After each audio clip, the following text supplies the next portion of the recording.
Assalomu alaykum, mehri daryo, yurtlari nurli, shirin suvli opajonim. Bugungi shukrona kuningiz muborak bo'lsin. Sizga Allohdan uzoq umr, mustahkam sog'lik, xonadoningizga quvonch va totuvlik, dasturxoningizga fayz va barakat o'tishini tilab qolaman. Alloh sizni do'stga zor, dushmanga xor etmasin. Barcha ezgu niyatlaringizni yo'llagan duolaringiz Allohning yo'zi mustajob qilsin.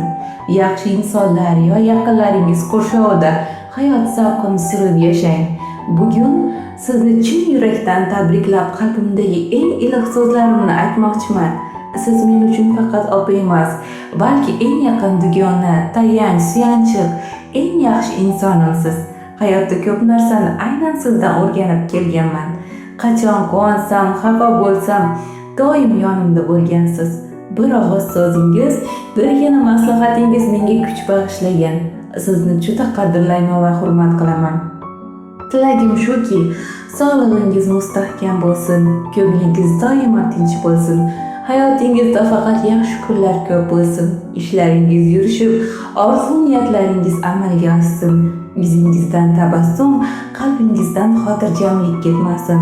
Doimo shunday mehribon, oqko'ngil, chiroyli qalbli bo'lib yuring opajon. Men sizni juda yaxshi ko'raman.